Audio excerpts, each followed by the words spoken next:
What's good, everybody, man? It's your boy LT back with another video, man, and welcome back, Gunna Game, man. And today we got why is it impossible for LeBron James to surpass Michael Jordan? And y'all know the slogan, LeBron James could never, because the fact of the matter is he could never pass Jordan. And the reasons being is just the odds are stacked against him, bro. He's not tough enough. He don't play hard enough. He's not a winner. He don't finish games. It's just so much. He don't compete at his highest level. I feel like LeBron goes out there and give 85%, but Mike was giving 145. You get what I'm saying? Like, it's just a madness when it comes to this. I love the argument, but we're going to end this barbershop debate today because Michael Jordan is the greatest of all time, and if anybody say otherwise, send them to this page, link them, and let them know to talk to this guy, because this guy gonna let them know it's always deep on this other side, man. But, bro, make sure y'all hit this like button, subscribe to the channel before we get into this Michael Jordan content, and let these boys know LeBron James could never. But let's get into it. Let's see what's going on, man. Yeah. Oh, yeah, the up and over.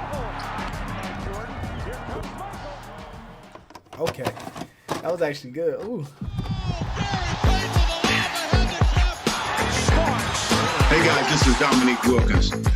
I don't know if that's only reason why I skipped that. I don't know if that's copyrighted. Ain't trying to get in trouble. You feel what I'm saying? In today's episode, I want to take a look at Michael Jordan and LeBron James and explain to you why I think it's impossible for LeBron James to surpass Michael Jordan. But before we dive into today's episode, let's take a quick look at a sponsor of today's video. Today's video is brought to you by Fabulous. Okay. Now, if you are like me, you have tons of things you want to do every single day, but naturally, some things just slip your mind. For me personally, it is drinking enough water every day. I know I should drink at least one bottle of water every day, but in reality, this doesn't happen. And this is just one example of how Fabulous was able to help me. Fabulous makes it easy for anyone. We had to skip it just because I'm not getting paid by them, bro. Come on, man. Barely paying the bills now.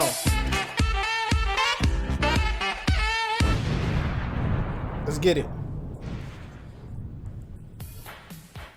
And the first criteria that we're going to take a look at is 6 of 6 versus 4 and 6. Now, this is very often the argument you hear in conversations when comparing Michael Jordan to LeBron James, and rightfully so. Now, to put things in the right perspective, it's incredible that a player makes the NBA Finals 10 times. But here is where we have to look very close. How did LeBron James actually accomplish this? First, he was playing in a very weak Eastern Conference. Yes. This was at a time where you only had 2 to 3 solid teams in the East, and all the good teams literally played in the Western Conference.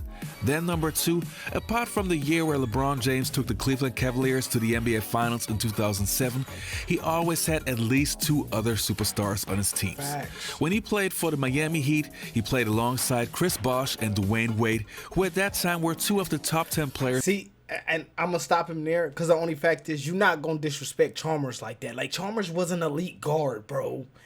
He wasn't he's not a Hall of Fame guard, but he was an elite guard, bro. Chalmers was elite. Who else they had? They had Birdman coming off the bench. Yeah, he wasn't a crazy amount scorer, but he still played defense at a higher level than other people did, bro. And that's just, that team was stacked, bro. That team was stacked. Even before Ray Allen got there, that team was stacked. Let me think of somebody else who was on that team. Norris Cole, bro. I know y'all go back where he was a bench player. Norris Cole was decent. He'll get you 10 on a good night. He'll get you 10. And then he would have about 5 or 6, 7 steals, maybe 1 block, a couple of rebounds. Y'all gotta get, come on, man. He had a team around him. He had a team that could go, like, Norris Cole could go to a different team and compete. Chalmers could go somewhere and compete. Wade could go somewhere and compete. So could Bosh go somewhere by himself and compete. So I don't know, bro. I'd look at it different. The entire NBA. Oh, and did you ever hear about a guy called Ray Allen? Then he played for the Cleveland Cavaliers with Kyrie Irving and Kevin Love. Again, 2 other top. Again, with another one, bro. I don't like it, bro. Kyrie Irving, Kevin Love, J.R. Smith, Ahmad Shumpert, Tristan Thompson. Who else was on that bench over there? Somebody else was on the bench that was really good. The white guy. What's his name? I can't think of his name right now. I can't think of his name right now. Jesus Christ. But it was another guy who was a point guard or a shooting guard. Like, bro, that team, like, they only talk about the big three, but you don't look at that bench. That bench was amazing, bro. Amon Shumpert is crazy good. J.R. Smith, bro, if he get hot, he hot. He don't miss. He can give you 40 on a good night. J.R. Smith could. Tristan Thompson, that's 20 right there. That's 20 bones right there. That's money. So, I mean, yeah, you can say, oh, when he went back to Cleveland, he only had them two. No, he had a lot. He had a lot. Top 10 players. Then with the Los Angeles Lakers, he played with Anthony Davis.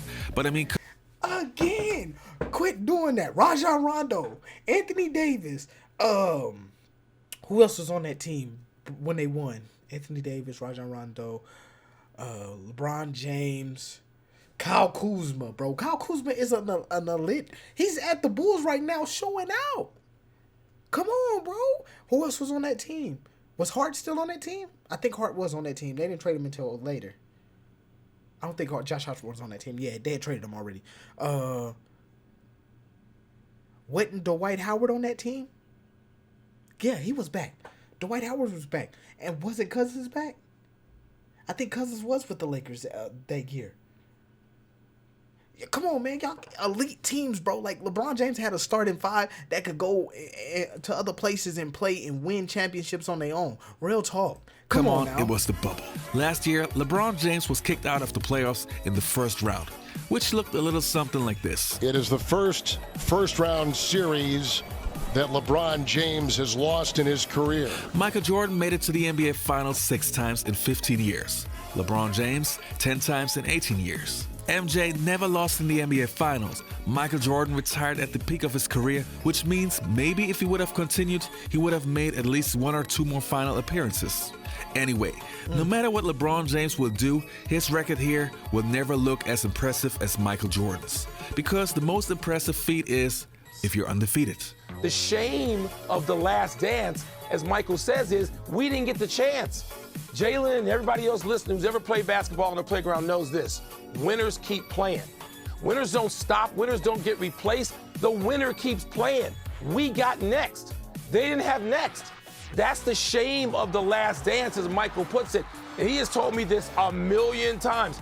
I said, well, aren't you satisfied with being 6-0? No, I wanted to run it back. Run it back is a phrase that translates in any language. You stay on the court if you are the winners. And the next criteria that I have on my list are the accolades.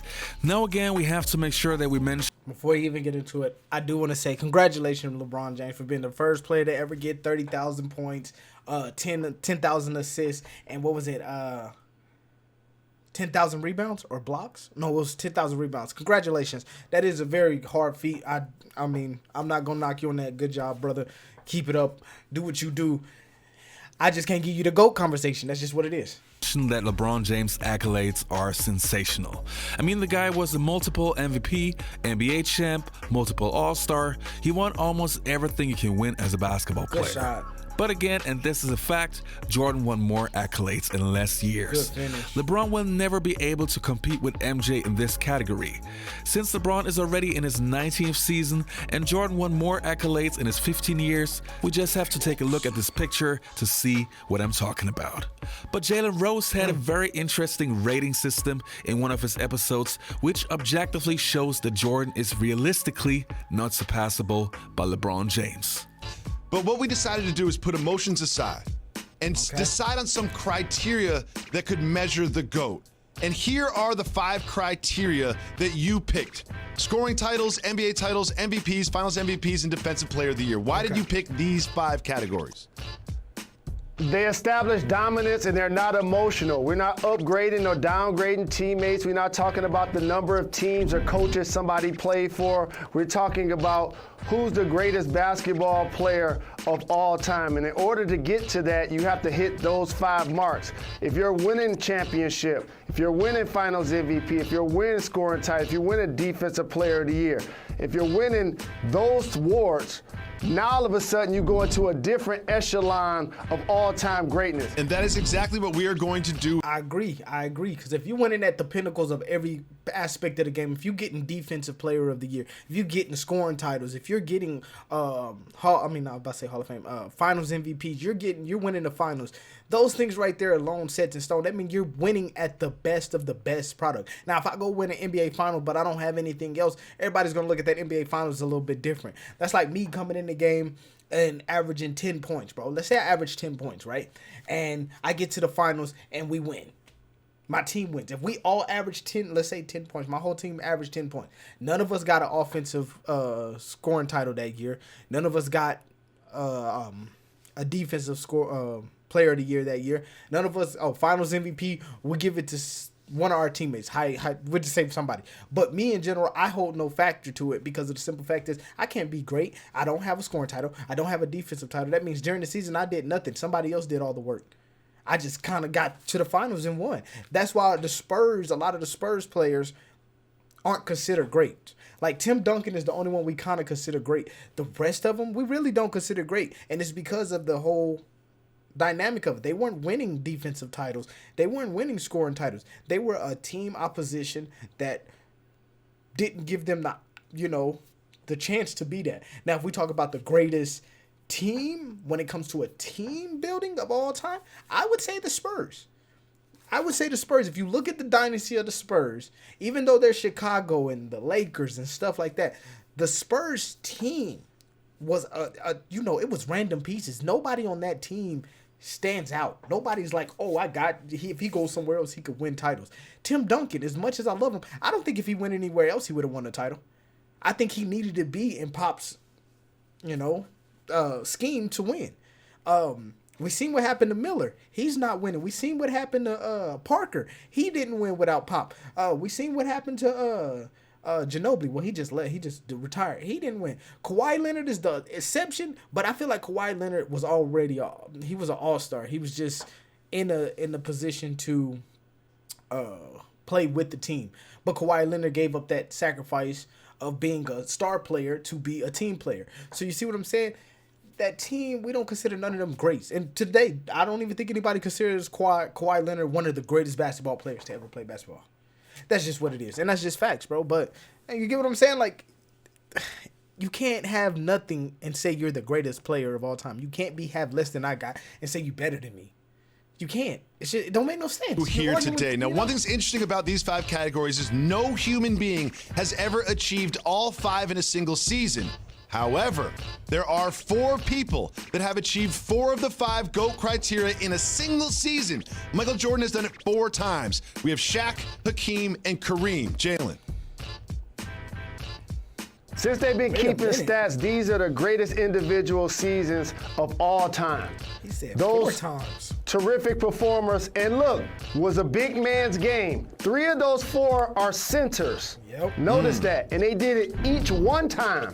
Michael Jordan, a 6'6" guard, did it 4 times. Jalen, there's one human being standing on this planet over the course of history that has actually achieved all 5 of the GOAT criteria over the course of their career, and it's not going to be a surprise exactly who that is.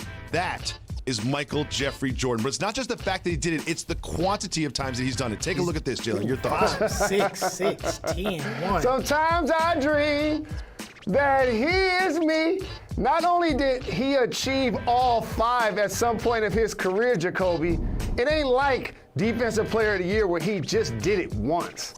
He was the scoring champion 10 times. In 6 of those years, his team won the championship. And the next reason that I have on my list is the legends that Michael Jordan defeated. Let's start with LeBron James. He had to play against him. Before y'all get in my comments, don't even say it. We already know he didn't beat Larry Bird. 6-0. He got swept underneath that. You feel what I'm saying? Don't even say it. Right? The biggest legends of his era. I mean, he faced Dirk Nowitzki, he faced the Splash Brothers, he faced the San Antonio Spurs with Tim Duncan and those guys, and yes, he beat all of them. But they also all beat him. Michael Jordan defeated Magic Johnson, Clyde Drexler, Charles Barkley, Gary Payton and Sean Kemp, Karl Malone and Judd Stockton twice. And he also played in the way tougher era. But it's not the fault of LeBron James that he's playing in this weak era. But it's a fact that he mainly had to play against 3 to 4 other good teams. And in Michael Jordan's era, you had at least 6 teams that would seriously compete for an NBA championship. So again, it's... I'm gonna go ahead and give him 6. But y'all know how I feel about that. Every team could have competed and won the championship. I feel like every team then had the right to be the next best thing. You know, and that's just me. That's just how I feel about it. Maybe I'm wrong. Maybe I'm just being, 90s all through and through. But I just felt like every team could compete back then. Now I'm just looking like, okay, it's 4 teams. That's it. I'm not worried about the rest It's of not it. LeBron's fault, but it's reality. Michael is the greatest player ever. You know, Michael's been injured one time. He never asked to sit out. He never asked for anything. But only he asked for respect and money. And the next point that I have on my list are the teammates. Now, I mentioned earlier that LeBron James was the master recruiter and known for teaming up with some of the best players in the league. And of course, this makes it easier to win an NBA championship. Jordan won 6 championships with Scottie Pippen being the only other All-Star on his team. Here are some of the All-Stars LeBron James played with: Anthony Davis, Kevin Love, Chris Bosh, Kyrie Irving, Dwayne Wade. And fun fact, LeBron James played with a total of 15 current or former NBA All-Stars. Okay. Back in Michael Jordan's era, there was no teaming up. There was way too much pride and honor. You wanted to beat those guys and not play with them. And yes, times have changed, but from a competitive standpoint, you gotta give credit to Michael Jordan, because that old school mentality and beating the other guys is what competitiveness is all about. You guys know how much I love Michael Jordan. I wear number 23 because of Michael Jordan. When I first got my first pair of Jordans, you couldn't tell me nothing. So y'all can do the debates. Y'all can figure that out. That one right there made me the greatest player of all time. Psych! I lied. Don't do that. Come on, LeBron. Come on, man. That's what I felt. I was super ecstatic to win one for Cleveland because of the 52-year drought. Like, I was ecstatic. Like, obviously, I showed that the first wave of emotion was y'all, everyone saw me crying. Like, that was all for 52 years. Everything in sports was going on in Cleveland. And then after I stopped, I was like, that one right there made you the greatest player of all time. You know, that is just so much bull, bro. It's and everybody knows I love LeBron. I do but too. I'm gonna call time out on this one. Yeah. Because, and I'll speak definitely to LeBron, or I'll say it to his face, but you never, there's a certain thing about greatness you can't do that demands that you have humility with greatness. Now, I've never heard, even though we argue about Michael Jordan being the greatest of all time, or Kareem Abdul-Jabbar being the greatest of all time, LeBron James being the greatest of all time, we have those arguments in debate. I have never heard Michael Jordan say he's the greatest of all time. Anyway, guys. All right, man, that's the end of this video, man. If y'all guys did enjoy this, bro, make sure y'all leave me a like, bro. But y'all know how I feel about this. This ain't even a discussion. This should just be dropped, bro. Now, if you were to say, who is the greatest second player of all time, that's an argument. We can have that argument. We can legit have that. I would be willing to argue that. And I honestly could be on LeBron James' side about that. I might, on the second, maybe third too. If you were to tell me, Larry Bird or Kobe Bryant is better than Mike when it comes to second, or Kareem Abdul-Jabbar, or somebody like that, maybe second place, I might give in. LeBron James to me, LeBron James is in the top 5 at least. I would say he's in my top 5 of greatest players to ever play the game. I would say he's in the top 5 for me. But he ain't top 4. Just put it that way. He ain't top 4. But, man, thank y'all guys for checking out this video, man. Make sure y'all hit that like button. Subscribe to the channel. Turn your notifications on. I'm going to go ahead and get up out of this one. LT is out. Peace.